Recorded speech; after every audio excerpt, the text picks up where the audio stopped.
traducciones de la vida de Philippe Walter que son muy conocidas, pero que vale la pena volver a repetir.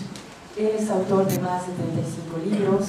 Él dirige las colecciones en la edición Gallimard de Chrétien de Troya y de Marie de France. Edita actualmente en la Universidad de Grenoble los textos, las dobles traducciones en francés antiguo y en idiomas antiguos sobre los textos más principales para el estudio de la Edad Media. Y bueno, ya vieron ustedes que entre su última publicación es sobre Melusina, la serpiente y el pájaro. ¿No? Ese es el último libro de Philippe Walter. Este libro que está comentándonos ahora y que tenemos la suerte de discutir directamente con él es de mitología cristiana, especialmente importante en nuestro ámbito de estudio, en nuestra investigación con tanta influencia que ha tenido el cristianismo en Mesoamérica. Ha sido traducida ya a 6 idiomas. Bueno, ayer vieron que cada uno tiene su propia traducción. Los orígenes paganos del cristianismo, entre ellos, es mitología cristiana, el texto que está en Kairos y que también se puede acceder a él. Y, ¿qué más? Bueno, algunos textos que elegimos sobre su obra están contenidos en el primer libro de hermenéutica, en la colección de hermenéutica, que está a su disposición también. Y lo que llama muchísimo la atención de la investigación de Philippe es la metodología para el estudio de la imagen. Esto es lo que él no ha abordado directamente aquí, sobre lo que quizá pudiéramos trabajar en la sesión de preguntas, ¿no? Pero que es particularmente enriquecedor para nuestra época. Él prefiere entrar directamente al análisis de la imagen de una cultura, profundizar absolutamente en ella. Esto es lo que enriquece y nos permite admirar grandemente su obra, pero además se funda en una metodología de la imagen tremendamente fecunda y de la que esperamos enriquecernos para hacer por nuestra vida nuestras propias aproximaciones al estudio de las imágenes, de los mitos y de las religiones. Y voy a dar la palabra al doctor Philippe Walter. Buenos días. Aujourd'hui, donc, je vais traiter un exemple des perspectives que j'ai développées hier. J'ai choisi un saint particulièrement important en Europe continentale et méditerranéenne, donc en Espagne particulièrement, mais aussi en Italie.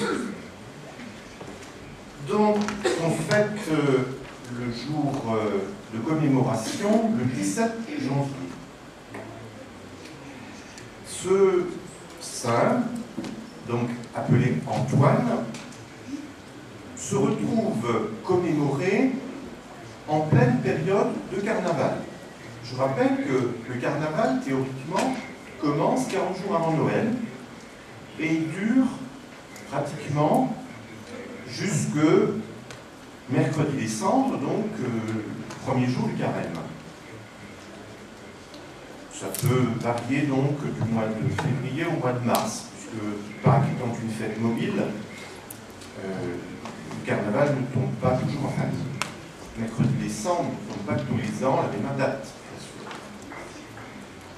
Je voudrais quand même dire quelque chose aussi sur Saint-Antoine au départ, pour que nous soyons bien sûrs de nous comprendre.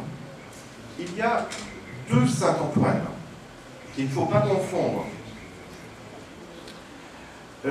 Celui dont je vais parler s'appelle aussi Saint-Antoine l'abbé, San Antonio Abad en espagnol, ou parfois Saint-Antoine l'Égyptien. En fait, il s'agit d'un moine qui aurait vécu au IVe siècle après Jésus-Christ. C'est de ce Saint-Antoine-là que je vais parler. Mais il existe un autre Saint-Antoine qui est italien, lui, et qui a vécu beaucoup plus tard. Il a vécu au XVIIe siècle, je crois. Il s'appelle Saint-Antoine de Padoue. c'est lui en particulier qu'on va prier lorsqu'on a perdu quelque chose. Lorsqu'on a perdu son portefeuille, lorsqu'on a perdu ses clés, lorsqu'on a perdu quelque chose à quoi on tenait beaucoup. Lui, il n'était pas ermite, ce n'était pas un moine, c'était un personnage, disons, qui appartient un peu plus à l'époque moderne, déjà presque un peu, hein. Et il n'a rien à voir avec le premier. Alors il s'est trouvé que parfois il les a un peu confondus. Ils ont été un peu confondus, mais en fait, ce sont deux saints très différents. Donc nous avons parlé de Saint Antoine. J'ai eu un petit problème avec ma clé USB, et je vais préparer quelques images pour vous montrer des représentations de Saint Antoine, mais je ne pourrais pas vous les montrer aujourd'hui, je vous les montrerai demain. Par contre, tout à l'heure, pour illustrer ce que je vais vous dire, je vais vous présenter un film en catalan traduit en espagnol sur les fêtes de Saint-Antoine, donc au moment du carnaval en Espagne, enfin en Catalogne. Donc ce sera l'illustration un peu, par exemple, de fêtes qui se poursuivent encore de nos jours, et qui sont très très importantes dans cette région d'Espagne. Alors j'ai choisi Saint-Antoine aussi parce que je viens de Grenoble et que tout à côté de Grenoble, enfin à peu près 50 km, se trouve un village qui s'appelle Saint-Antoine-l'Abbaye, où on a recueilli, dit-on, les reliques de Saint-Antoine. Alors ça c'est un grand mystère, comment ce saint qui a vécu en Égypte s'est retrouvé quelque part du côté de Grenoble, et à une époque finalement assez tardive, parce que nous allons voir que cette dévotion à Saint-Antoine dans la région de Grenoble ne commence que vers le XIIe siècle. Comme il est mort au IVe, qu'est-ce qui s'est passé au 5e, 6e, 7e, 8e, 9e, 10e, 10e siècle, pendant 6 siècles? Qu'est-ce qui s'est passé? On ne sait pas. Donc il y a des problèmes. Donc je vais essayer de voir avec vous toutes ces questions et je vais vous donner 2-3 idées sur ma méthode. Lorsqu'on examine le culte d'un saint, on est en face de plusieurs séries de documents. Il y a d'abord des textes plus ou moins anciens, qui racontent la vie de ce saint. Et pour Saint Antoine, nous avons des textes très anciens, qui commencent à peu près déjà du son vivant, au IVe siècle. Ces textes ont une évolution dans le temps. Ils ne sont pas recopiés à l'identique. Durant des siècles, parfois ces textes se transforment. Et même ils se transforment parfois tellement qu'on ne sait plus quel rapport, par exemple, les textes du XIIIe siècle concernant Saint-Antoine ont avec les textes du IVe siècle. On a l'impression d'avoir deux personnages complètement différents. Donc quand on suit les textes, il y a des problèmes très spécifiques qui se posent. Déjà, avec l'examen de cette tradition-là. Ça, c'est une première chose.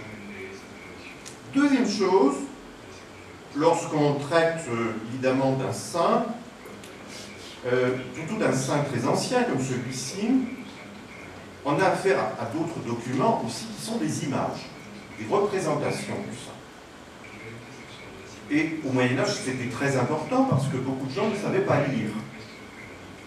Donc, le saint, on le représentait à travers une statue, à travers une peinture, parfois, dans une église. Et cette représentation, c'était souvent tout ce que les gens connaissaient du saint en question. Vous pouvez bien leur raconter la vie, mais en fait, ça paraissait peut-être un